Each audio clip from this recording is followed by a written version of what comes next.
Assalamu alaikum.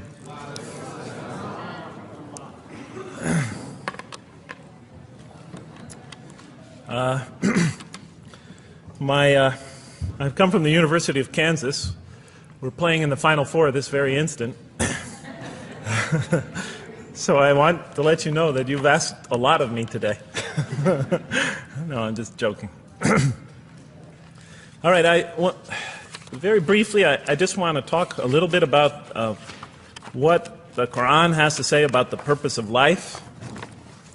I think this is an extremely important subject, especially for Muslims living in America, because we're sort of a minority, a new religion here, and many people are interested in what we believe. And I think the primary question that people want answered when they first consider another religion is how that religion views the purpose of life, the purpose of of our existence here.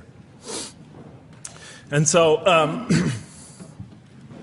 going to begin, though, talking about an atheist's point of view, because I want to talk about what sort of answers the Quran might have for an atheist. So to begin this, I need to talk for about 5 or 10 minutes about what I believe contributed to my becoming an atheist, because I grew up in a Christian family. And then I'll talk for about 45 minutes or so about what I experienced in the Quran and how that sort of changed my perception. So it's very simple. But my wife always says I should summarize what I'm going to do before I talk, because it's easy to get lost in my speeches. And my wife doesn't have a lot of confidence in my speaking ability. Okay, so let me start out by mentioning that my mother certainly played no role in my becoming an atheist. My mother was a wonderful woman, a beautiful lady. She had tremendous dignity and class. The neighbors loved her. She was a registered nurse, and she put in many extra hours at the hospital. She worked in the ward that dealt with dying patients. And when I would come and pick her up late from work at night, not all the patients, but many of the patients would drag me over and talk to me and tell me what a wonderful woman my mother was. When she died, her funeral was packed, and person after person that came up to me had a story to tell about my mother and her goodness. Time and time again, people described her as, "Jeff, your mother is a true saint." She was a deeply religious woman, a great mother, a great teacher, a gentle person. She never cursed. I never heard her curse, swore, ever in her whole life. Never heard her speak to anybody rudely or speak about anyone rudely. She was a tremendous example of a truly religious person. And she didn't wear it on her sleeve. It was just slowly but surely you could see it just in her day-to-day interactions with people. My father, on the other hand, was a difficult man. My father, for some strange reason, had this tremendous rage inside him. I don't know where he got it. He had this terrible violence inside him. And every night he would try to quell that violence with hard drinking. And his drinking, though, only made him all the more volatile. Because my father could be laughing and joking one minute, and he could fly into an angry rampage the next for some unexpected reason. You never know what would trigger it. And once he flew into that angry rampage, it would take, he would just go wild in the house. The house would be in havoc. And he would rage on and on and on, and it would take an awful lot of liquor and several hours before he would finally go to sleep. And this would happen night after night after night. And so my 4 brothers and I was the 4th in line. My 4 brothers and I lived a frightening and precarious childhood. But I'd have to say the worst of it was watching my father regularly taunt and threaten and abuse my mother. And it would happen day in, day in, day in, day out, night in, night out. And it was a never-ending nightmare. You see, it's really not so bad when you're the target of your father's violence. You might think it's bad when a child is the target of their father's violence, but it's really not all that bad. At the moment of attack, you're really not thinking about anything except your own survival. When he's firing punches at you or kicking you on the ground or chasing you throughout the house, or when he's threatening you, I'm going to hurt you, bad boy, you're not thinking about anything at that moment except escape. While all that's going on, you're not thinking about the aftermath or consequences, the psychological repercussions or anything like that. And when it's all over, you might even excuse the onslaught because you figure maybe you somehow deserved it. If not for what you did this time, maybe for something you did in the past. You could always put the blame on yourself. But a far worse fear is the terror that overcomes you when you watch your father go after your mother. Because she's the only source of warmth and kindness, of love and protection that you know.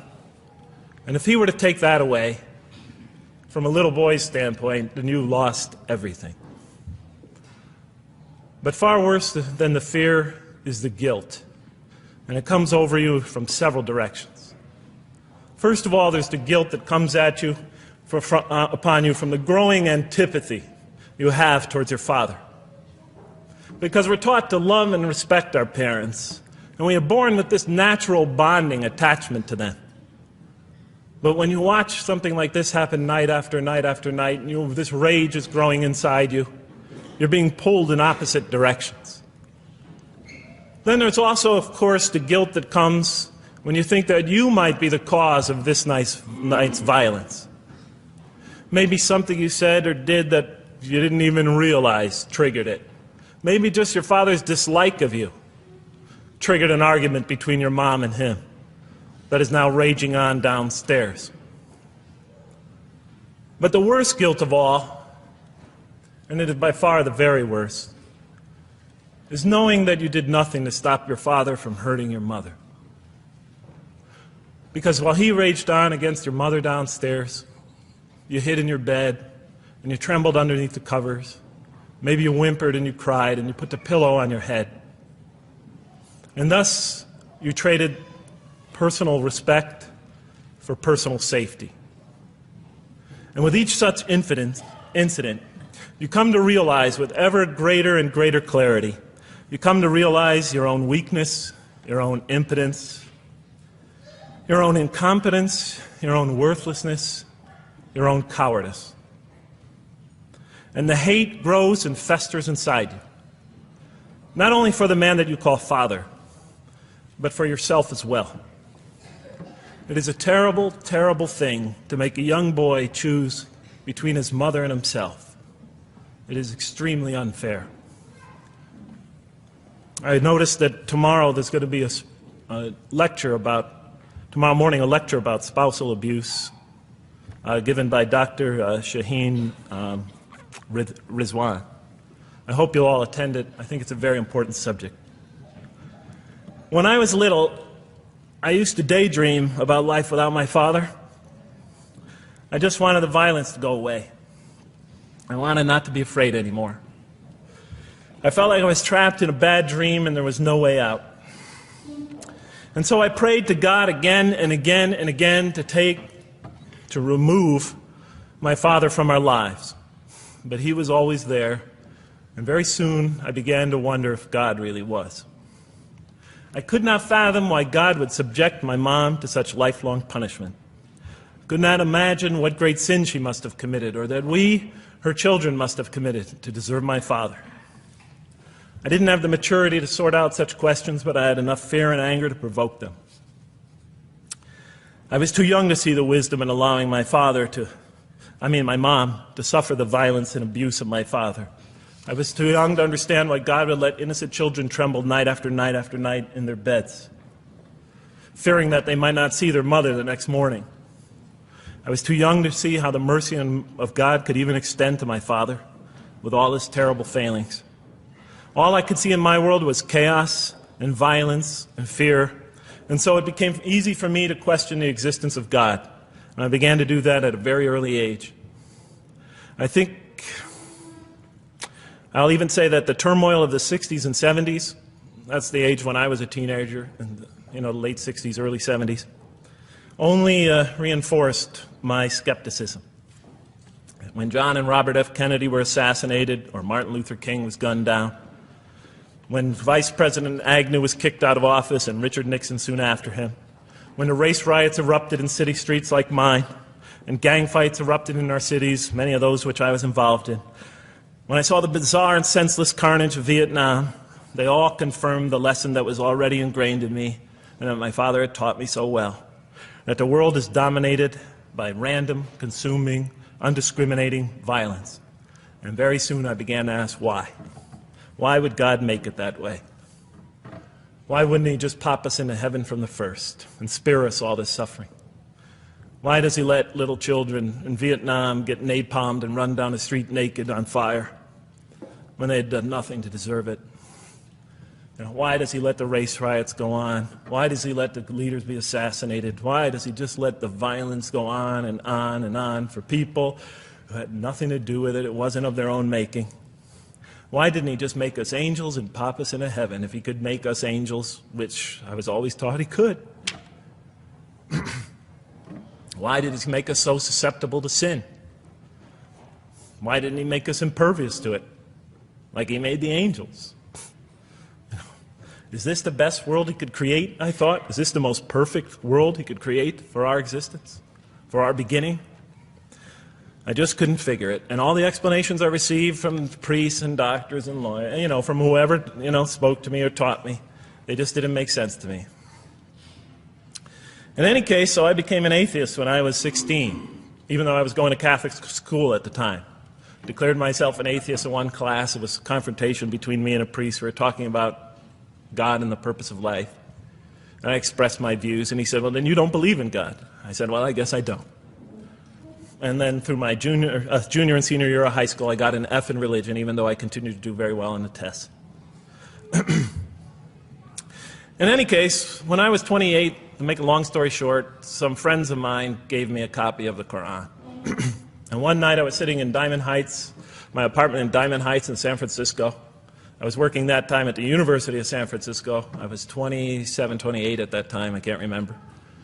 And I ran out of stuff to read, and I took this gift that my friends gave me and I began to read it.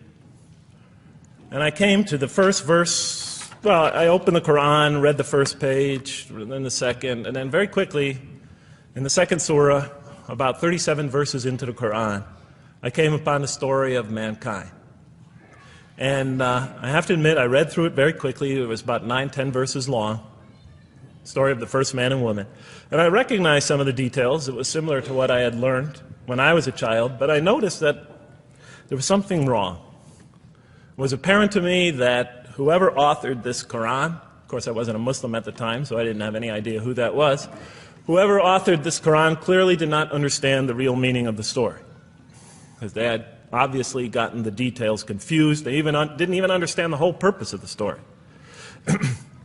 And so I just read through it once, and then I read through it again, just to try to see what kind of point the author was making, and then I read through it a third time and a fourth, and then I realized this is something strange going on here.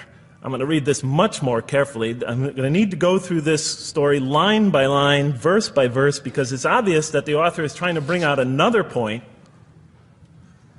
And I wasn't quite sure what it was, but definitely he packs a lot of meaning into almost every word.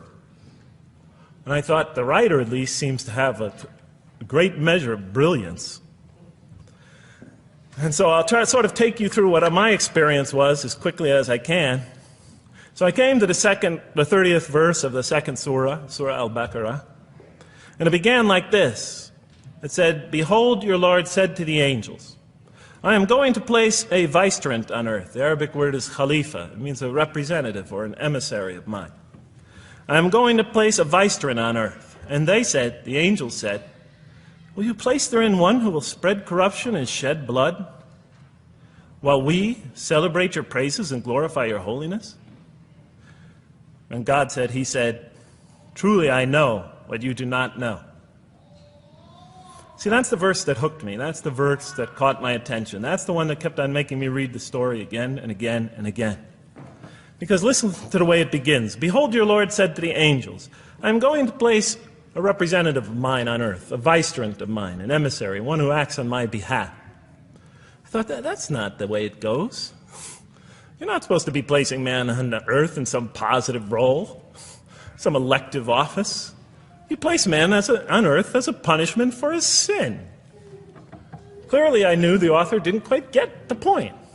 But still, it was an amazing line. But then I come to the next line, and it says, and the angels say, will you place her in one who will spread corruption and shed blood, while we celebrate your praises and glorify you?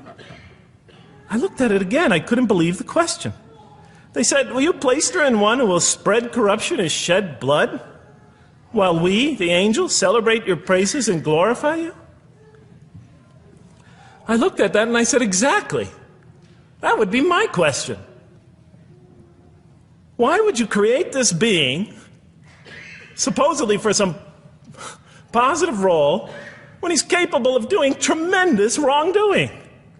When he could spread corruption and shed much blood? Why would you create this violent and pernicious creature when you could create angels? As the angels clearly say, while we, the angels, celebrate your praises and glorify you. They're asking one of the most fundamental questions in the entire history of religion. Why create you, man, this utterly fallible creature, this creature who could rebel against God's will, who could do such tremendous wrongdoing, who could wreak havoc like no other creature on earth, when you can make them angels? And look where the question is being asked. It's being asked in heaven.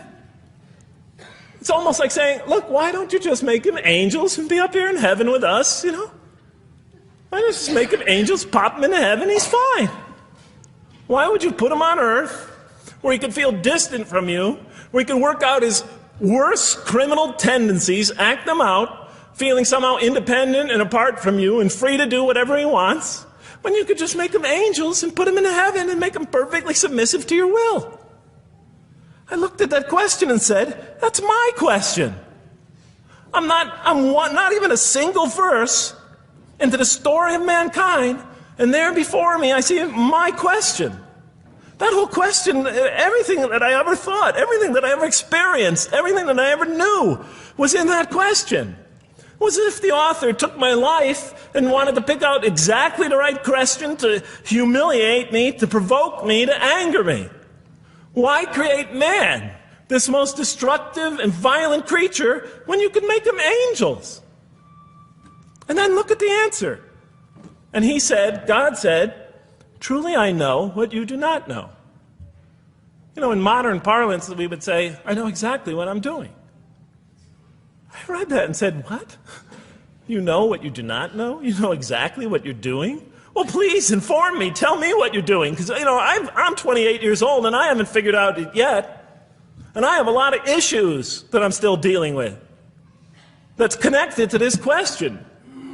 You can't just get off that easy. You can't just tell me you know exactly what you're doing. Not after what I've been through. Not after you made me this way. And then I realized, of course, I was arguing with a God I didn't even believe in.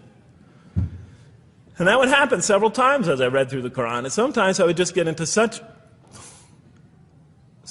agitated by what I read, I'd start arguing with this voice that I'm reading before me, that's calling to me. So we turn to the next verse. Well, it turns out that the Quran just doesn't dismiss the question. It starts to answer it a little bit. And in the next verse it says, and he taught Adam, God taught Adam, the names of all things. And then he placed them before the angels and said, tell me their names if you are right. So this verse is clearly referring to the previous one. But notice what it says. Now, from my own background, I remember Adam naming things, but it wasn't connected to any answer to any philosophical question. But here, notice what it says. And he taught Adam the names of all things. And I realized already, just from the first verse, you got to read these verses very carefully because it's packed with a lot of symbolism and meaning. And he taught Adam the names of all things. So here we see Adam is not only just a creature who knows how to name things, who's acquiring the gift of language, but he's also a learning creature. God is teaching him. And right here, right in this verse, and it'll come even clearer in the subsequent verses, that the very first thing that the Quran is going to emphasize here is man's intellect. He is a learning creature. He is taught. And what is he taught? What is one of the great intellectual gifts he's given? In response to the angel's question, the gift of language. Because through language, mankind can not only learn, but he could learn things not only through his own experience, but he could learn things that other people have experienced of times and places that are hundreds, thousands of years and miles separated from him. And so that all our knowledge becomes cumulative. Every generation learning from the generation before it. I'm learning today from authors I read from other sides of the world that may have existed 2,000 years ago. And so we all contribute to our collective learning and knowledge. And so I'll see later in the Quran, when the Quran will emphasize this again and again and again. Like in one verse it says, read in the name of your Lord who created. Created a man out of a tiny creature that clings. Read, it commands the reader. For your Lord is most bountiful. Why is he most bountiful? What great gift did he give you? For he taught man the use of the pen. And through it taught him what he otherwise could not know. And time again, the Quran will call upon man to use his intellectual faculties and swear by his intellectual faculties. And to use them correctly because they play a fundamental role in guiding him to truth. I never came upon a scripture that puts so much emphasis on the correct use of our intellectual faculties, on the harnessing of reason in helping us attain to faith. And he taught Adam the names of all things. And then he placed them before the angels and said, tell me their names if you are right. Okay, you have this you have this natural question about this creation of mankind. Here, this mankind is this human being, this human creature is a learning creature. He has many intellectual gifts. Here, I'm going to place these things before you. Tell me their names if you are right about man. And what did the angels say? In the next verse they say, glory to you. We have no knowledge except what you have taught us. In truth, it is you who are knowing, the wise. They say this task, this intellectual test that's put before them is beyond their grasp. Notice what they emphasize. We have no knowledge. This would take knowledge. This would take an intellect that they don't possess. In truth, it is you who are knowing, the wise. You got it. It's easy for you. You're the knowing, the wise. You have knowledge. You have wisdom. But this would take knowledge and wisdom that is beyond us. And so in the next verse we read, and he said, "O Adam, tell them their names." And when he had told them their names, notice how it's just like it's nothing for him. For mankind, he has this phenomenal ability. And when he had told them their names, as if it's just a triviality for man, he names them. "O Adam, tell them their names." And when he had told them their names, God said, "Did I not tell you that I know what is unseen in the heavens and the earth? And I know what you reveal and conceal?" And he's clearly going back to the angel's question. Yes, you have these natural concerns about the creation of mankind. Yes, he could do these evil things. But look at this tremendous intellect he has. This is something you have overlooked, that you haven't considered. And that's clearly the point of these verses. Even though I felt that the author didn't quite, it was as if I realized that he didn't misunderstand the story. He was taking one of the great stories in the history of humankind, one of the fundamental greatest stories in the history of mankind, and molding it and using it as a vehicle for an entirely original message. And God said, "Did I not tell you that I know what is unseen in the heavens and the earth? And I know what you reveal and what you conceal?" In other words, didn't I tell you I know exactly what I'm doing? And then in the next, and didn't I not tell you that I know what you reveal and conceal? I looked at that. What question what did they reveal and what did they conceal? What did their question reveal and conceal? I thought about it for a minute. Oh, it's obvious. What did their question reveal? You just go back and look at the question.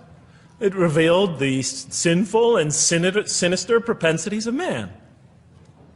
I mean, it's obvious, right? Why are you all looking at me like that? You're starting to scare me. You're all looking very serious. Am I losing you? Wow.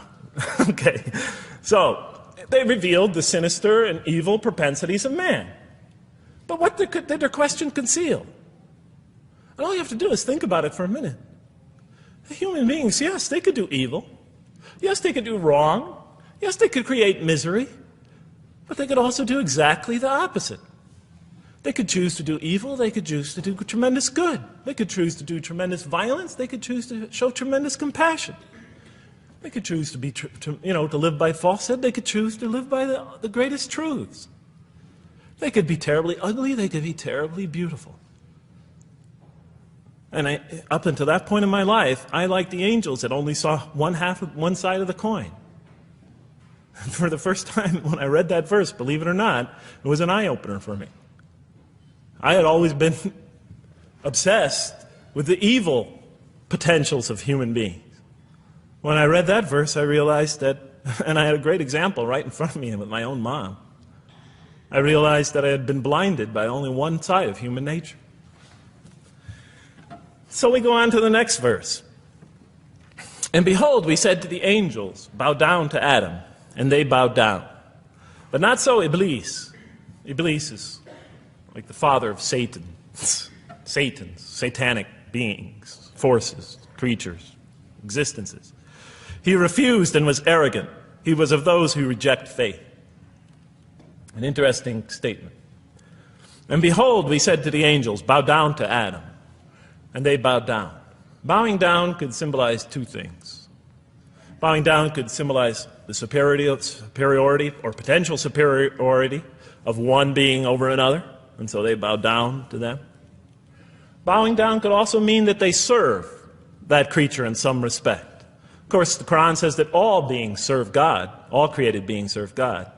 But this verse seems to be indicating, and the rest of the Quran will make it clear, that these angelic beings, these angelic entities, will serve the development of mankind. We'll even see later that the satanic beings serve the development of mankind. Both forces, angelic and satanic, will serve the development of mankind. Because one will present man with a choice to do the most altruistic things. The other will simultaneously try to influence man in the opposite direction. And so human beings will be moral creatures, and will have to make moral decisions. And it's in those moral decisions that they will grow spiritually and morally as human beings. And they'll take that into the next life.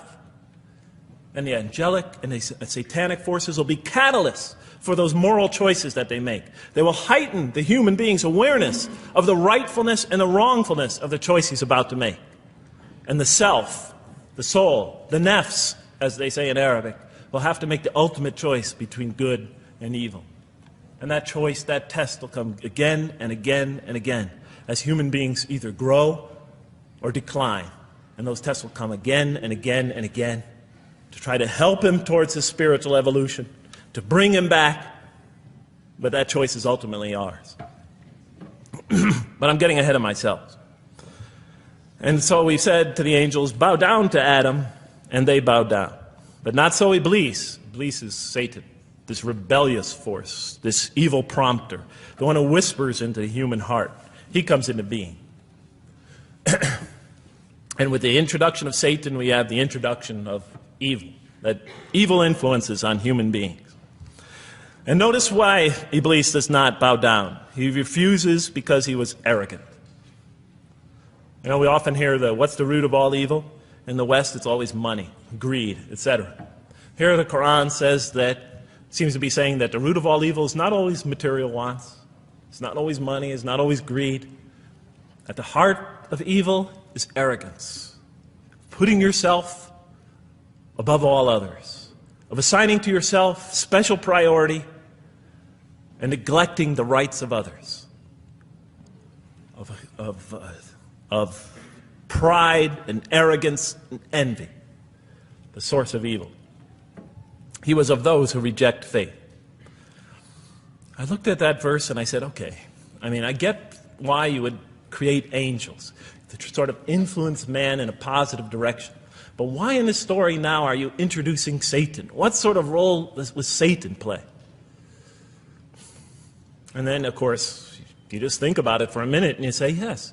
The story is telling us that on one hand, we have these magnanimous urgings come from one direction. On the other hand, we have these satanic urgings coming from another direction. In other words, the Quran is telling us that man is not only a learning creature, but he's a moral creature. He has understanding of right and wrong. And God infuses those, allows those influences to come to him. Man is not only an intelligent being, but a moral being. And so, the Quran is not all that difficult to understand. You just sort of read it, I found, and you just sort of follow your nose through it and see what it's saying. I'm sure as most of you in this audience know. Okay, so we see that man is not only a learning creature, but he is a moral being as well. There's another verse in the Quran that says, by the soul and that which whispers into it, or which breathes into it. It's morality, it's immorality, and it's God consciousness. Both of these we are under the influence of. And God allows us to be under the influences of this. He creates us to be exposed to both influences. And then the verse says, truly he is successful, who causes it to grow. Causes his soul, his self, his real self to grow. And truly he is lost who stunts it, who disallows, who destroys his personal growth. So mankind is not only an intellectual being, but a moral being. And we said in the next verse, O Adam, dwell you and your spouse in the garden, and eat freely thereof what you wish, and eat freely thereof what you wish. But come not near this tree, for then you will be among the wrongdoers. I looked at this verse and I was, starting to wonder if the author was drifting back to the old story again. I was confused. And we said, O Adam, dwell you and your spouse in the garden, and eat freely thereof what you wish, but come not near this tree, for you will be among the wrongdoers. I thought it was drifting back to the old story. Man sins, man's punished for his sins with earthly life. Maybe the author is drifting, he had a good idea, and now he's drifting back to the sort of traditional story. Maybe he couldn't make his mind up what story he wanted. Except for a couple things about this verse, and this happened with almost every verse as I read through it, is that the whole tenor of the passage is sort of not what you would expect. I noticed that the Quran in this story has a tremendous penchant for understating things. Because it says,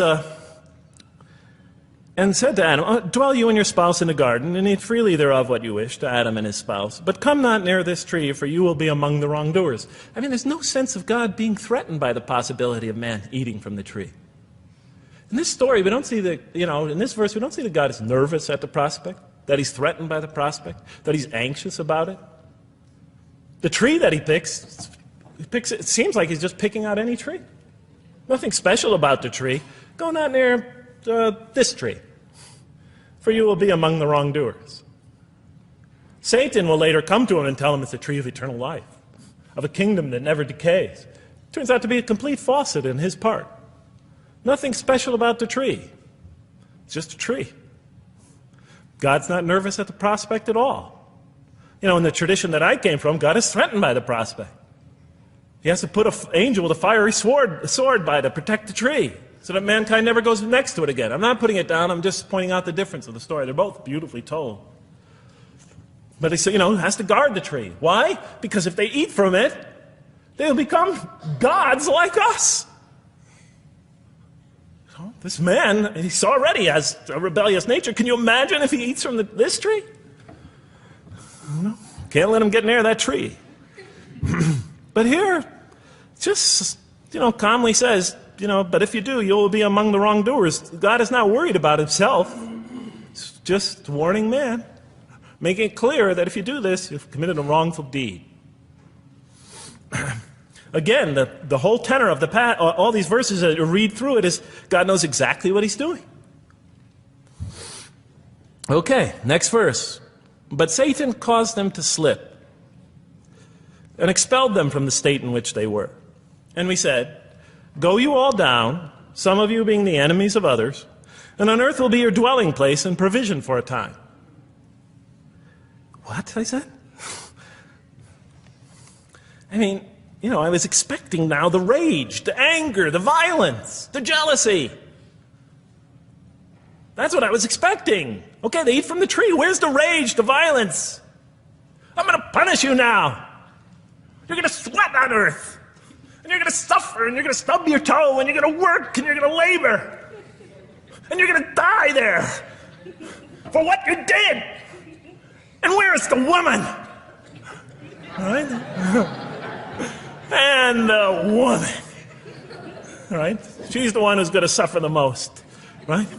She'll have to suffer labor pains and monthly cycles. Right? And bleeding and crying out when her children come into the world. She'll scream out.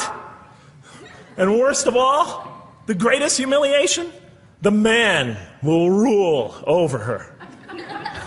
When he's obviously her intellectual inferior because she and the angels she and Satan seduced him, and he just bumbled along and committed a real, wrong deed. Well, I don't mean to make light of it. But the story is obviously different, though. No threat here. As a matter of fact, look at the way it says, "O Adam, dwell you and your spouse in the garden, and eat freely thereof what you wish. But come not near this tree, for you will be among the wrongdoers." Then they make the mistake. But Satan caused them to slip and expelled them from the state in which they were. And we said, "Go all you down, some of you being enemies of others, will be adversaries of others. Some of you will be adversaries of each other, and on earth will be your dwelling place and provision for a time." This is not a deity losing it. If you look at it, on earth will be your dwelling place and provision for a time. That's not the words of a God that has got lost, that is really extremely upset. On earth will be your dwelling place and provision for a time.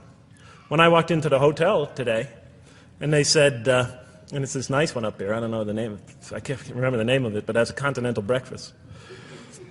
And they said, your room will be room 111, and there's a continental breakfast in the morning. I didn't say, I didn't think they were mad at me. Because he said, you're going to sleep here, and this is going to be your provision in the morning. Oh, thank you.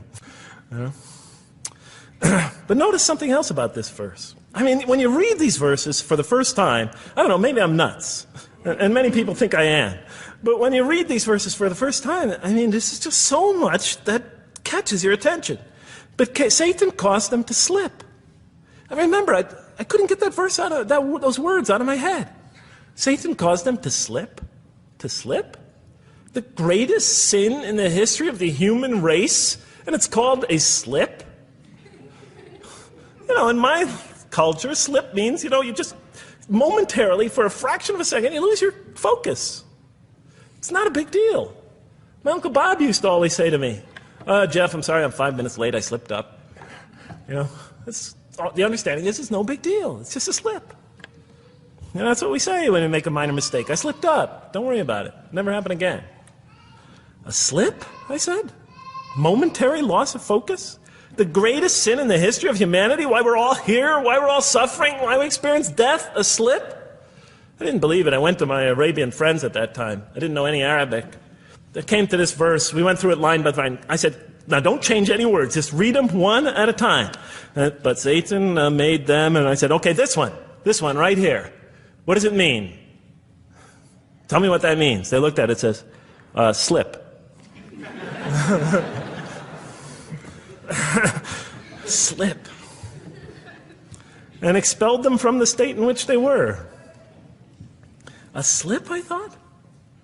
But then maybe I was trying to force the traditional understanding, the traditional interpretation. Maybe it was just a slip.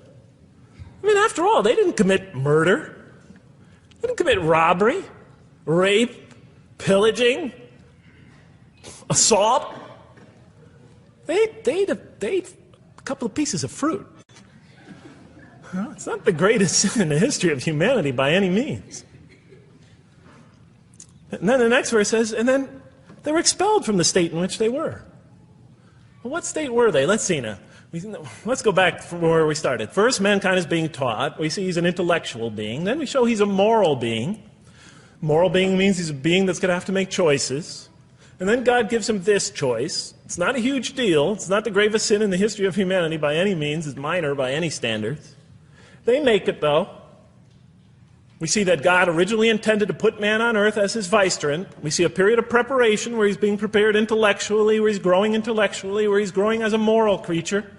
When does God finally put him on earth? What signals that he's ready to begin?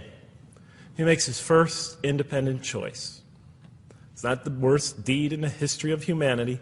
It's minor on anybody's scale, but it shows that mankind is ready to act on his own, to be his own, to make his own choices, that God has empowered him to make choices, and he's ready to make them and carry them out, and see them most often to their expected ends, if God wills. And that seems to be the only real significance of it.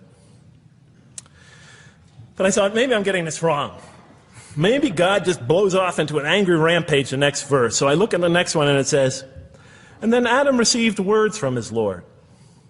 And God turned to him mercifully. For he's oft returning, ever merciful. Well, if I had any doubts up till now that God is not enraged by what this has happened, that God hasn't prepared mankind for this choice, for what was eventually going to happen, that all this was preparation for mankind to begin his earthly sojourn in this famous allegory. If I had any doubts before now, I had them, certainly didn't have them after reading this verse. This verse is entirely consoling, reaching and merciful, reaching out to mankind in mercy.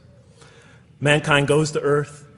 He's obviously afraid. He obviously feels remorse. He's in an unfamiliar environment. And what does God do? He turns to him. He turns to him. In Arabic, the word has the meaning of like a father turning towards an infant or a child or somebody, or a parent, a mother turning towards her child. And he turns to him mercifully, and for God is oft returning, ever merciful. And Adam receives words from his Lord. What kind of words? Probably words of consolation, words of hope, words to tell him not to be scared. And in the next verse we see those are exactly the type of words that Adam receives. He says, go down, Adam and his spouse. Go down from this state, all of you together. Repeating that again, just so that we know that this is not a punishment here. Go down from this state, all of you together, and truly there will come to you guidance from me. And whoever follows my guidance has nothing to fear, nor shall they grieve. It is an emotional picture. This young couple is here, in fear and in shame, feeling remorse, and God reaches out to them and turns towards them and tells them, you have nothing to fear, nor shall you grieve. I know this is tough for you, but you've been prepared for it up till now, through your entire existence. It had to happen. This is a necessary stage in your development, in your growth, but just hang in there, follow my guidance, be true to me and I'll be true to you, I'll guide you, I'll help you, I'll do whatever you need. Just follow my guidance and you have nothing to fear, nor shall you grieve. Okay. So I was impressed. I thought this author, whom I didn't know, I thought was extremely brilliant. Because the story is entirely coherent, but it's bringing out entirely new meaning. And it's stressing some things in the human equation that I would never have normally thought of. Actually, I thought these sort of things argued against the existence of God. Here, the author was using them to say, look at these. These play a fundamental role in the purpose of life. What? Intellect. Human beings have intellect. Right. In response to the angel's question, they are moral creatures, and they are subjected to evil and angelic promptings. And they have to choose between them again and again and again throughout their existence. And their growth, which the Quran talks about frequently, is going to depend on that. We're here to grow, as we will see. But it emphasizes choice. Human beings are creatures of choice. It also emphasizes suffering. Suffering. Man, that's pretty nice writing. It also emphasizes suffering. Human beings are going to suffer here on earth. That's the first thing that the story mentions. Spread corruption and shed blood? Havoc, suffering, pain? Yes, these three things play essential roles somehow, the story is saying, in our development on earth, in our very purpose of our development. These are the three things we've always had the most trouble grappling with, all theologies have. Why give us intellect if it leads us often to challenge in our minds the existence of God? If we can't reconcile the existence of God with our minds, with our reason, why give us choice if we could choose to do wrong? Just make us angels. Why let us suffer so on earth? Just pop us into heaven. And here the Quran is telling that these play essential roles in our attaining of faith. Not only these, of course, it also mentions guidance, God's forgiveness, revelation, etc., angelic forces, satanic temptation. It mentions all these other things as well. But these three essentially really caught my attention. I never expected that these three things would be emphasized. And so as I read through the Quran, I looked, anytime I saw anything that seemed to relate to this, I would write down notes and underline it.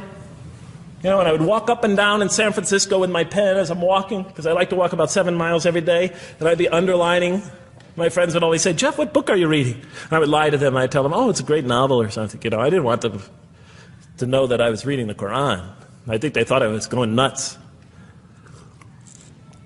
But in any case, so very quickly, I was wondering, does the Quran really emphasize reason? Does it really emphasize choice? Does it really emphasize suffering? How much more time do I have, Madam Speaker? 35? 25, okay. I'll do the best I can. So let me just try to indicate to you, as I read through the Quran, and I'll try to get through this quickly, because you guys look tired. And I know you're interested to find out how that basketball game is turning out. Let's see, does the Quran really emphasize reason as essential to human growth, to this experience we're having on earth, to our very purpose? And the answer is definitely yes. So much so that even Western Orientalists, people who wrote against the Quran, said that this is a major feature of the Quran, a feature that you cannot miss. Henri Lamens, writing in the early part of this century, one of the famous Orientalists, you know, who wrote very much against Muslims, hoping to unseat them from their religious belief. He wrote, "The Quran," and this is his quote, "is not far from considering unbelief as an infirmity of the human mind." Unbelief is, he thought, and he was saying it mockingly, is like, you know, you can't think straight. You're not using your mind right, as my father used to say. Maxime Rodinson wrote at length about the rationalistic approach of the Quran to faith. And this rational tone of the Quran is one of its most salient features, beyond doubt. I'll just give you a few quotations as to one of its fundamental themes is that people ignore or reject God's signs and corrupt religion precisely because they do not use their reason. And the Quran will say that again and again and again. The Quran says about the disbelievers, they refuse to reason and are a people who do not reason. I have 7 such quotes in the Quran. The Quran will say, "Will you not reason?" It mentions that 14 times to the reader. God reveals signs and lessons and admonitions so that, and this is a quote from the Quran, perhaps you will finally use your reason. There are 8 such statements in the Quran. From the Quran's viewpoint, reason and faith are allies, just as illogic and false belief are allies. And it clearly sets the conflict along these lines. It says the right way has henceforth become clear from error. Those who benefit most from the Quran are persons of insight. 16 such statements in the Quran. Firmly rooted in knowledge, 8 such statements. Use their reason, 10 such statements. Stand on clear evidence and proof, 7 such statements. Those who oppose this revelation are deluded, 9 such statements. In manifest error, 28 such statements. Ignorant, 15. Foolish, 3. Have no understanding, 9. Only follow surmise and conjecture, 9. And blindly adhere to tradition, multiple times. It states that. In an almost Socratic style, the Quran repeatedly quizzes the reader and calls into question his or her assumptions. Again and again, it asks us, what do you think? 18 such statements. Have you considered this or that? 13. Did you suppose? 7. Sounds like a math teacher. Do they not ponder? 2 such statements. Do you think? Do you even think? 18 such statements. The message is clear. To gain truer faith, we need to free ourselves from inherited notions and examine our beliefs rationally. Learning plays a key role in human development. Read the Quran, exhorts the reader. For For God taught us the use of the pen and taught humankind what it otherwise could not know. In life, nature, and history, in the Quran, there are signs and lessons for those who are wise. There are 21 such statements. The Quran states over 100 times that it has been revealed to make things clear. I thought the author of this Quran must have had a strong mathematical insight, a natural mathematician. All throughout, when I was reading, I was trying to imagine what he must have been like. God teaches humanity both directly and indirectly, and sometimes so subtly that we are unaware of his instruction. Thus he tests us in multifarious ways. Of course, I just want to make it clear, Muslims believe God himself is the author of the Quran. Sometimes I give this speech and people come away and ask me, Jeff, who is the author of the Quran anyway? But I didn't know. So I was just trying to figure it out. Repetition is indicative of the importance given to certain ideas. It should be observed that the Arabic word for knowledge in the Quran, ilm, appears 854 times in the text in its various forms. It's one of the most frequently occurring words. So the Quran really does put great emphasis on reason in our spiritual quest. Does it put great emphasis on choice? Well, here's what it has to say. Let there be no compulsion in religion. The right way is henceforth clear from error. It's a choice, and it must be freely made. And it's a choice between correctness and error, between right and error, between reason and falsity. Had God willed, he could have indeed guided you all, it says in the Quran. Why not, I thought. Why not just guide us all? Why let some of us choose to go this way and that way? The Quran was constantly provoking me as I read it.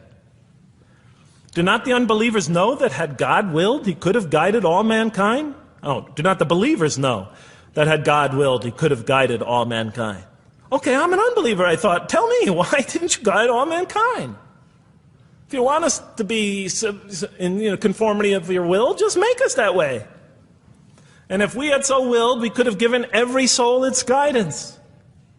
Why did you let us be creatures of choice? Just program us to do the right thing. Never make a wrong choice. Had God willed, he could have made us all one community. He could have made us clones of one another. But he didn't. It wasn't part of his plan. Enlightenment has come from your Lord. He who sees does so to his own good. He who is blind is so to his own hurt. It's your choice. It says it again and again in the Quran. Remember when I was reading this, I was a disbeliever. And this scripture is constantly reminding me, it's your choice, Jeff. It's no compulsion in this. It's your choice. It's up to you. You're probably not reasoning correctly here. Think a little harder. Come on, try. It's just a few more steps. And whoever is guided is only to his own gain, and whoever is stray, I am only a warner. It's your choice. We have revealed to you the book with the truth for mankind. He who lets himself be guided does so for his own good. He who goes astray, it's to his own hurt. It's his choice. There are many, many such references. I'll stop there. But you get the point. The Quran clearly emphasizes that choice plays a key role in our development. But what about suffering? Suffering's the biggie, right? That's the real major question. What does the Quran have to say about suffering? Because every religion deals with suffering in a different way. It's either something you have to be saved from, and so some religions stress salvation, or it's something that you have to sort of transcend through meditation and training so you can sort of not feel it so much, get above it and beyond it. Some religions see it as primarily punishment. Some of the more ancient religions see it as the result of the precarious and whimsical, control of many gods working against each other, playing with human beings. Different religions have dealt with it in different ways. But almost all of them, I would indeed say all of them, have sort of seen it as something not so good. But let's see what the Quran has to say about it. Something to be avoided, to transcended, to be saved from. The Quran says just the opposite. You are going to experience it. You will suffer in this life. And it plays a fundamental role in your development and your growth and in what you are to become. This scripture didn't just say you're going to experience it. It says you should embrace it. You should struggle through it. Your life should be a struggle, it says. It should be a jihad. Yeah, right? But that's what it says. Jihad means struggle. When the Quran most says jihad, it's very seldom, it's most often not in the context of fighting. Qital is the Arabic word for fighting. But it says even in the Mecca verses, long before Muslims had to defend themselves against their oppressors, it mentions that you have to struggle in the path of God. With the Quran, it even says. Struggle in the path of God with this Quran. Life is a struggle. It says in one verse, most assuredly we will try you with something of danger and hunger and the loss of worldly goods, with the loss of your lives and the fruits of your labor. Most assuredly we will try you. It's not just talking about evil people, good people. But give the good news, the glad tidings. Be happy for those who are patient in adversity and suffering. Good news, I thought? Doesn't the author understand the terrible effects of suffering? Give the good news to those who are patient through adversity, who when calamity befalls them say, truly unto God we belong and truly unto Him we shall return. In other words, that this could benefit them. It was a remarkable statement. Here's another one. Do you think that you can enter paradise without having the like of those who passed away before you? And the next verses start to explain these people were good people who suffered terribly. Do you think that you can enter paradise without going through the same? Why, I thought? Why do we have to suffer in life? Misfortune and hardship befell them, and so shaken were they that the apostle and the believers with him would exclaim, when will God's help come? These are good people. When will God's help come? Oh, truly, God's help is always near. You will certainly be tried in your possessions and yourselves, the Quran tells the reader. You're going to face hardship. It's guaranteed. Every soul must taste of death, and we try you with calamity and prosperity, both as a means of trial. And to us you are returned. You are going to have hardship here. There is going to be no heaven on earth. This environment is made to be an environment of adversity. It is made to be an environment where you have to work, where you have to struggle, where you have to strive. And it plays a key role. Oh man, truly you've been toiling to your Lord in painful toil, but you shall meet Him. You're toiling, yes, but you shall meet Him. We certainly created man to face distress. What, I thought? We certainly have created man to face distress. You made us to face distress?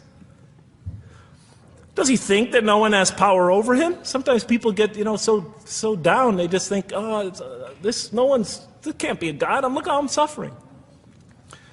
He would say, I have wasted much wealth.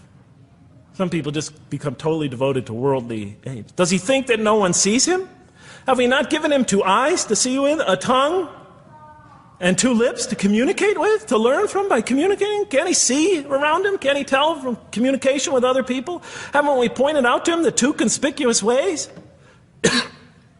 What are the 2 conspicuous ways? But he attempts not the uphill climb. One of them is the uphill climb. And it says this is the way you should be pursuing. And what will make you comprehend the uphill climb? It is to free a slave, or to feed in a day of hunger an orphan nearly related, or the poor one lying in the dust. Then he or she is of those who believe, and exhorts one another to patience, and exhorts one another to mercy. You have not attained to faith until you struggle the uphill climb. It's telling us. You should pursue the uphill climb. What is the uphill climb? Reaching out to your fellow man who suffers. To feed the poor one. To help the poor soul that's lying in the dust. And all over the world there are people in that state. And we watch the news as if it's just entertainment. And the Quran tells us this is something you should involve yourself in. That is the road that you should travel. It describes a successful life as an uphill climb. Well, I can see I'm running out of time, so I'm going to have to tie this up in about 15 minutes, I guess. But definitely the Quran emphasizes these three elements in the human drama. But as I read through it, I couldn't see how it all fit together. I mean, why didn't God just... Why? Why do we have to experience these? What purpose do they play? Just pop us in the head and beam us up, I thought. Well, one thing, like I mentioned before, the Quran will repeatedly emphasize that we're here to grow and to learn. And I'll give you 4 or 5 quick verses because I know you're tired.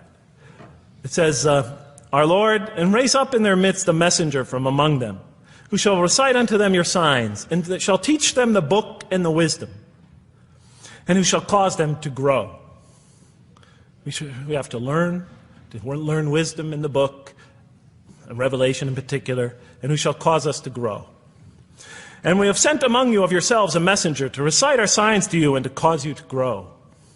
Truly God was gracious to the believers, this is in the 3rd surah, when he raised up from among them a messenger from themselves to recite his signs to them and to cause them to grow. It is he who has sent among you who has sent among the unlettered people a messenger from among them to recite his signs and to cause them to grow. These are all distinct references. Just 2 more. There are many more. And the soul and that which breathed into it, its immorality and its God consciousness. He is indeed successful who causes it to grow. And he is indeed a failure who stunts it. And in the 92nd surah, Surah Al-Layl, it says, Far removed from it will be the righteous who give his wealth that he may grow. So the purpose somehow is to grow. We're in a growing, learning, developing experience. We weren't just created when we came into the world. This is actually a stage of our creation. Just as our development in the womb was a stage in our creation, our essential stage in our physical creation, this is an essential stage in our personality creation, in the creation of our real being. That which we take into the next life, our essential selves. We've gone from the physical creation in the womb, primarily physical, now to the human creation, the personality creation in this stage. I thought maybe I'm, projecting my own neurosis into the scripture. Maybe it doesn't really emphasize that life has a purpose. But time and time again I would find it does. For example, just quickly it says, Those who remember God standing and sitting and lying down and reflect upon the creations of the heaven and earth and say, Our Lord, you did not create all this in vain. You did not create all this in purpose. Just when I was starting to think, maybe the Quran really doesn't state a purpose of life. It really doesn't mean there's a real purpose of life.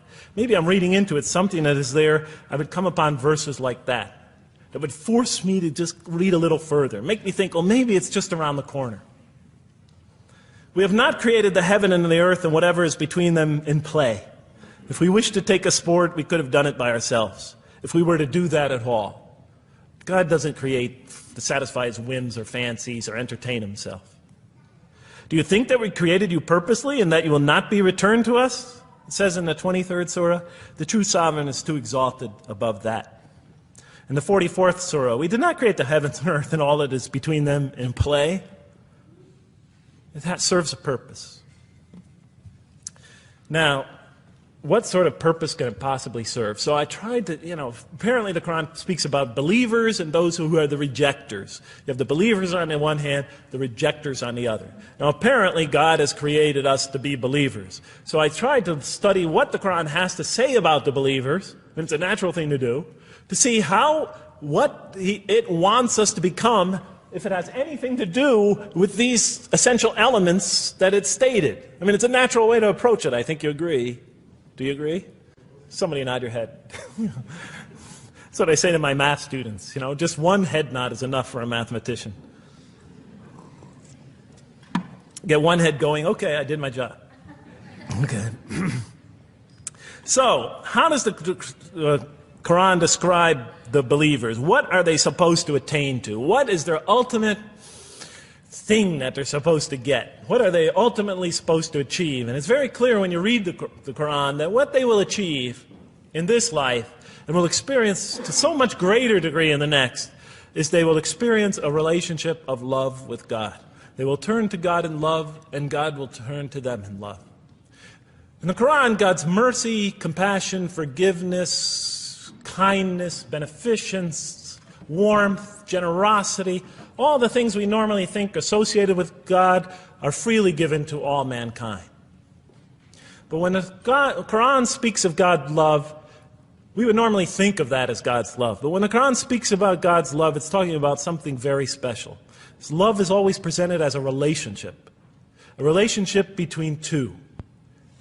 If we do not turn to God in love, then we just receive His mercy, forgiveness, kindness, beneficence, warmth, generosity, all those wonderful nurturing things, His nurturing, and we reject it.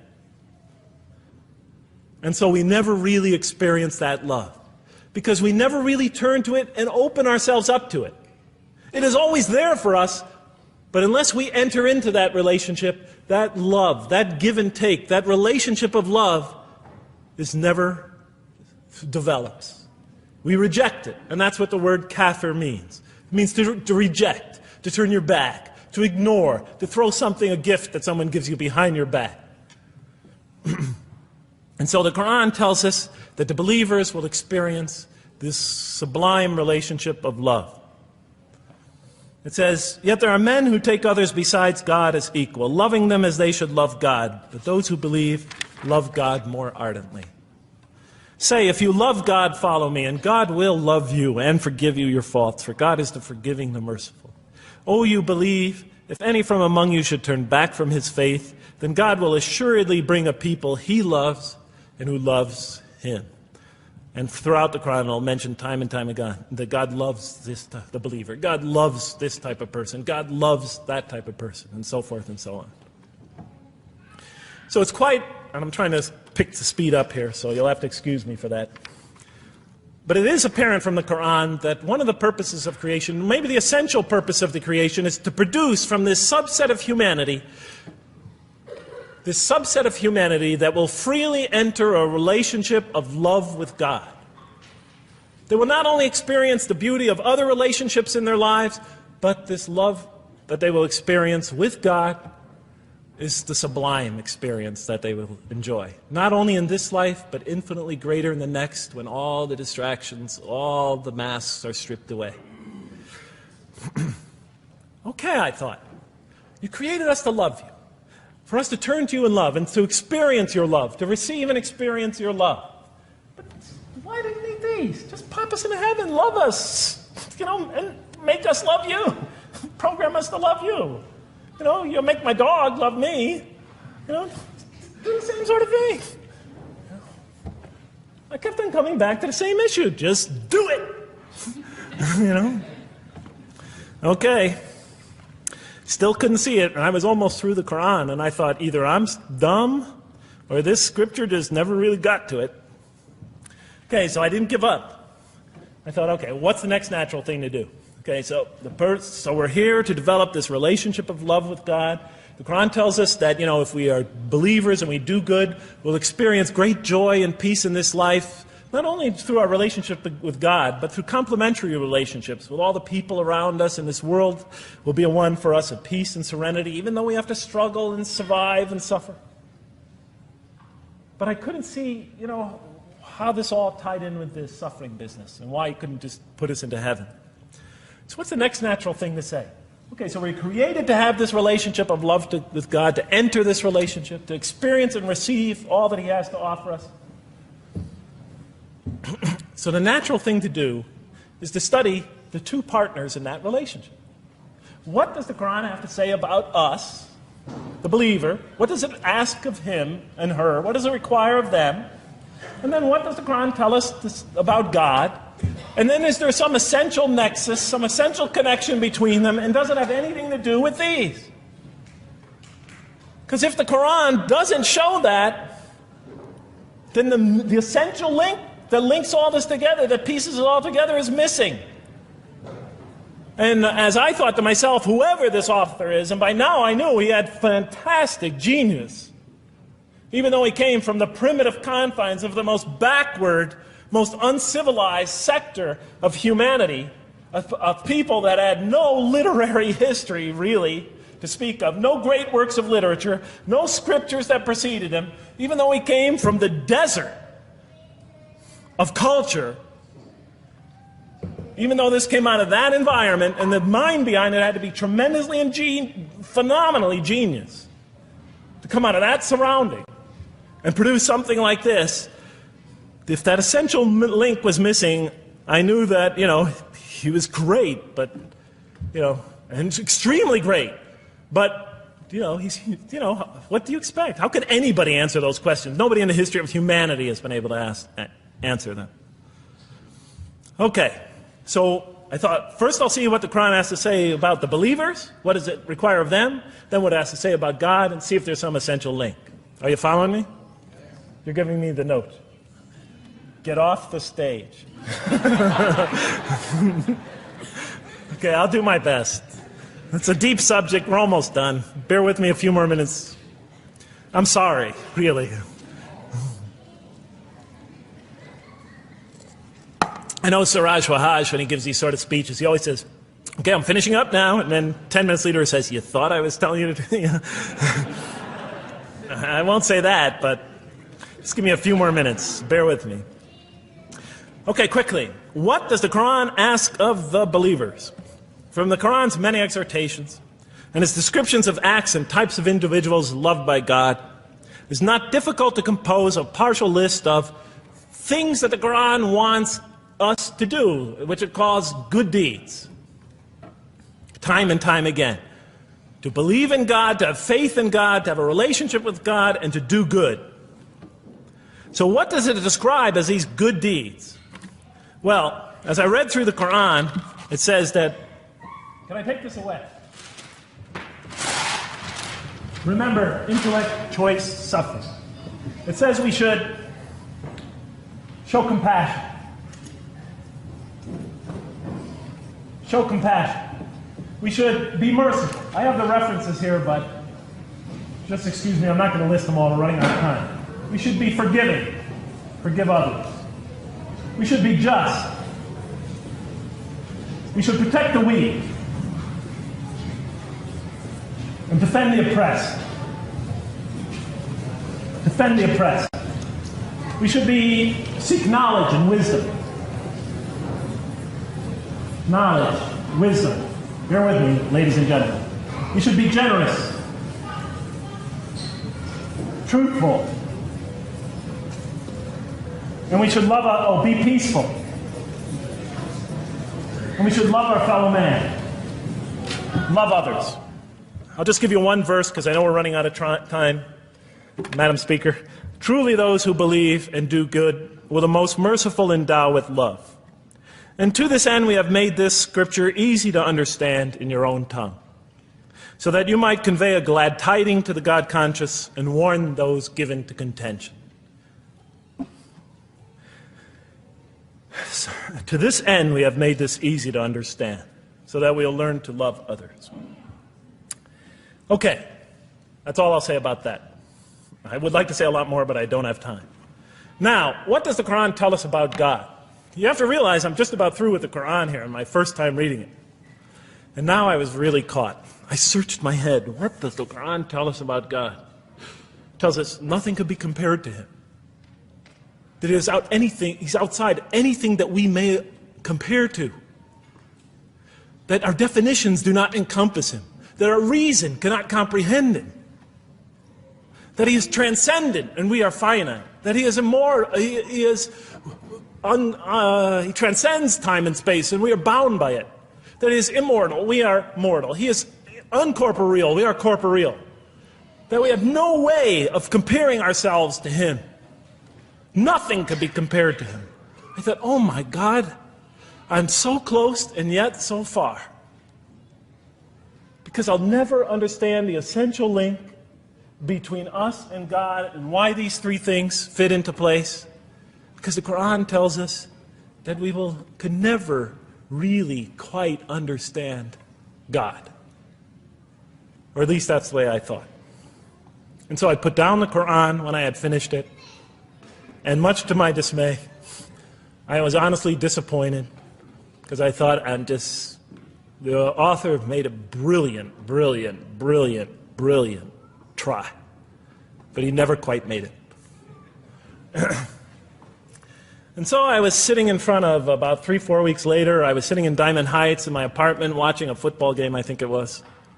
And you know, sometimes things just slip into your minds when you least expect them, and I'm sitting there watching it, and all of a sudden into my mind came a thought. And I said, wait a minute. The Quran does tell us so much about God. It tells us again and again and again, but somehow I just missed it. Just skimmed over it every single time. Because if you turn to almost any page, if you turn to the beginning of any surah, you could see time and time again essential information about God that I just thought was sort of a literary device, something to make it just sound more beautiful.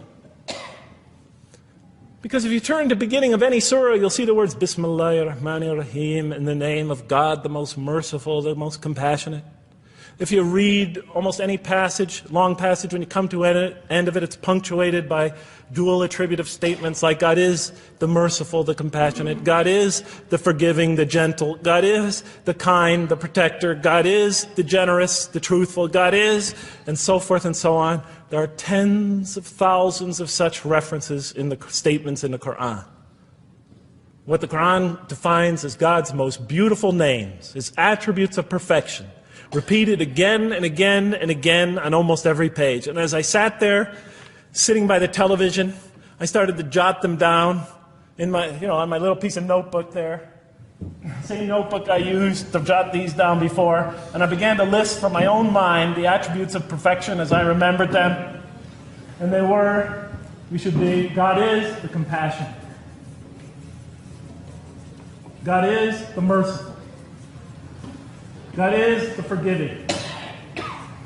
God is the just, the protector, the defender of the oppressed and the weak, the knowing, the wise, the generous, the kind, the truthful, the loving, the peaceful, the source of all peace, the truth, and so forth and so on. Every item I had listed in my list for the qualities that we human beings are supposed to develop, the Quran was telling me had its infinite source and perfection in Allah, in God. And then all of a sudden all the pieces fell together. Then I suddenly saw it, as I see most of you probably see as well. That now, suddenly it all began to make sense to me. In what way do I say that? Well, it was now obvious why we had to develop these qualities. It was now obvious how these things on the floor here fell into place. And I'll just say it clearly. We're here to develop a relationship with God, to become closer to God. But how can you become closer to God when He's transcendent and you're finite, when He's immortal and you're immortal, vice versa? When He's immortal and you're mortal, when He's unbound, fettered by time and space, and you are, and so forth and so on. How can you become close to that one? If I want to become close to you, I need to have something to share with you, something that we have in common. So for example, if I want to come close to this young man here physically, I'll approach him, because we both have bodies, and I can position my body closer to him. Physical presence, bodily presence is something we both share. If I want to become closer to that gentleman back there, if I want to become closer to him intellectually, I'll reason with him so we will have a convergence of minds, because we both possess reason. If I want to become closer to one of my sisters on this side emotionally, I'll try to appeal to their sentiments, because we both share feelings and similar types of experiences that generate those feelings. But how does one become closer to God? What do we share with Him? We share with Him exactly what He gave us. Because the Quran tells us that when we came into this life, He breathes into our spirit something of His Spirit. And that we come into this world with the seed of these very qualities within us. And we could either kill them, stunt them, as the Quran says, or cause them to grow. And when we grow in these, we grow in our ability not just to experience tremendous beauty in life through all this, but we grow in our ability to receive and experience the infinite beauty, the infinite peace, the infinite truth, the infinite compassion, the infinite mercy, the infinite, etc., all the way down the list, that only comes from the infinite perfect source of all these. The more we grow in mercy, the more we grow in our ability to receive and experience in this life and in the next, to an infinitely greater degree, the mercy of God. The more we grow in compassion, the more we grow in our ability to receive and experience God's compassion in this life, through prayer and through ritual and through contemplation and through other experience of others. And of course, infinitely more in the next life, the compassion of God. The more we grow in our truthfulness, the more we grow in our ability to experience God, the truth, because all truth comes from God. The more we grow in these things, the more we grow in our ability to receive and experience God's attributes of perfection. The more we grow in our ability to receive and experience His being. And that sort of nearness we are growing to Him is tied to our essential nature and to His. It's more than just physical nearness. It's more than just a convergence of ideas. It's more than just a convergence of feelings. It's a convergence of essential beings. It's the closest type of nearness two can feel, two can experience. I'll just give you a quick analogy, because this helped my children. Let's pretend I have a goldfish, a dog, and 3 children. 3 daughters, let's say. And I do have 3 daughters. No matter how much of my love, compassion, forgiveness, caring I pour upon that goldfish, it could only experience it to a tiny degree. It might not even really be aware of it, because it's a very primitive creature. But my dog, on the other hand, when I show it all my kindness, all my love, all my compassion, all of what is essentially me, it can experience it to a much higher degree than my goldfish. And through its interaction with me, through its own trying to give its own self to me, we could experience a quite wonderful relationship. But my children, especially as they grow older and go through their own experience and their own development, could receive and experience all the love and the compassion and the forgiveness and the caring and the generosity and the protection, everything I have to offer. They could experience my being to a much higher degree than my dog ever can. And we could have a relationship of beauty that I could never have with my dog. As much as I love animals, having had 3 daughters, I know that the relationship that you have with 3 beautiful daughters could never even come close. No other relationship could approximate that. Of course, my relationship with my wife is also extremely beautiful, and she might hear this. And she's a wonderful woman, really. I mean, she's the source of so much beauty. But, okay, Madam Chairman, I am ready. So that seems to bring it all together. So now, I thought, wait a minute. That doesn't explain this. Why the intellect? Why the choice? Why the suffering? I thought, you almost had me, this Quran. You almost duped me. You almost tricked me, seduced me into accepting this philosophy. But wait a minute. What about intellect, choice, suffering? Why do we have to experience these? Why couldn't you just programmed us to be merciful, compassionate, forgiving, etc.? Why do we have to go through all this? And then, of course, the answer came to me as quickly as I thought of it. So we are creatures, and we grow, and we become. And yes, and you can make us anything you want, but you can't contain any of those attributes I listed without these 3 things. In mathematics, we try, 3 premises that go into, proving a theorem. We try to see if we could take one of them away, and if it's essential. And all 3 of these are definitely essential. For example, you could program a computer never to make an incorrect statement, but it doesn't become a truthful computer. Never heard anybody say to me, Jeff, this Macintosh is the most truthful computer I ever saw. If it's programmed, it's not truth. You could program a CAT scan to help the sick, but it doesn't become compassionate. Never heard a doctor say, Jeff, if you want to see a compassionate CAT scan, you come right over here. Right? Because all those things, compassion, forgiveness, truth, caring, love, all are born out of choice, suffering, and reason. In order to do a compassionate deed, when we consider reaching out to someone in compassion, that person, first of all, that's inconceivable without the presence of suffering, an environment where there's suffering. And when we decide to help them or not, we reason in our minds, what is this going to require of me? It's going to require some suffering on my part, some of my giving of myself. And without that mental process, it doesn't become a compassionate deed. And if it isn't by choice, it's not a compassionate deed. It's that choice that makes it compassionate.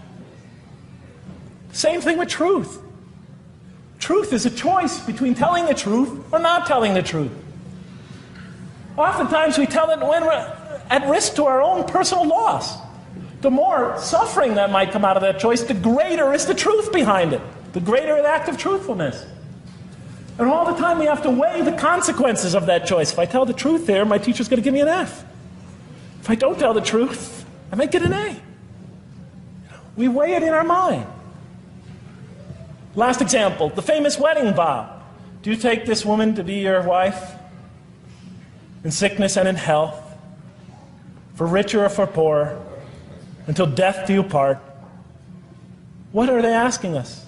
Do you knowingly make this choice, understanding full well what's at stake here? That it might involve richness but poverty, health or sickness, that suffering's going to be involved until death. Once a young lady told me, you never really loved me. Because when the growing got tough, when things got hard, when we hit rock bottom, when my life fell apart, you just got up and left. And she was right. And she understood full well that that's what love is all about. It is through giving and suffering together and hanging in there with each other and not bailing out and persevering through suffering, making that choice and knowing what you're doing. All those three things are essential. So it's very easy to see why the Quran stresses these. Because in order for us to grow in these, I dropped it, we have to have these. And that's why it's very easy to see, ladies and gentlemen, why the Quran, 30 seconds, Madam Chairman, why the Quran talks about sin as self-destruction. The Quran says when we sin, we commit, the Arabic word is dhulm, or zum, however dialect you have. Dhulm against ourselves. We oppress, we destroy ourselves. Because when we don't grow in these, when we grow in the very opposite of these, we are literally destroying ourselves. When we grow into the things that are antithetical to these, we are destroying our natures and will not allow ourselves to receive and experience the beauty that could be in store for us this life and the next. It's like coming into this world and developing in the womb none of the physical things you need to experience comfort and joy and peace and happiness on a physical level in this life. It's as if you're coming into this life and you've destroyed yourself physically somehow in the womb, and you came into it and you had nothing to protect you from the cold, from the heat, from the harshness of the elements, from germs, from disease, nothing to protect you, nothing to satisfy, give you the ability to satisfy your thirst or your hunger, nothing for you to experience any physical comfort.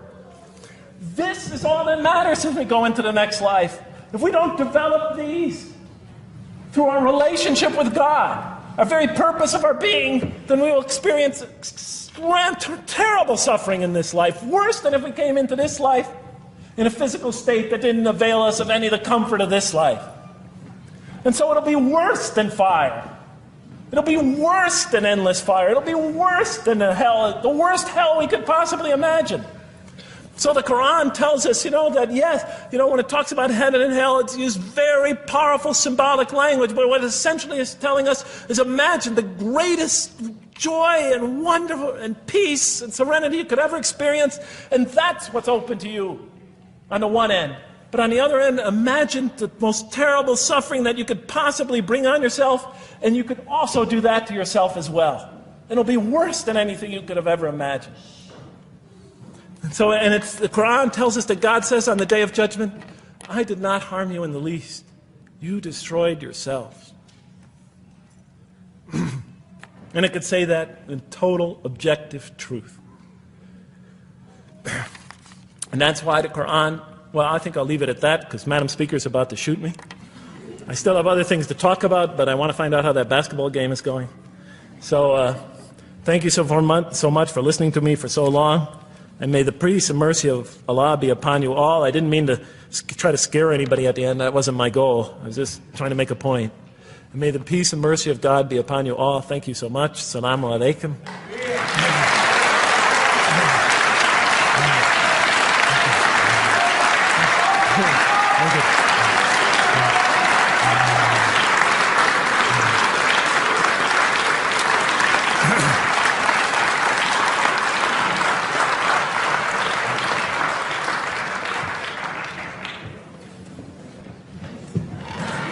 All right, we'd like to thank Dr. Lang for that very heartfelt, very long presentation. I have a few things to say before you all leave, so just be patient with me for a second.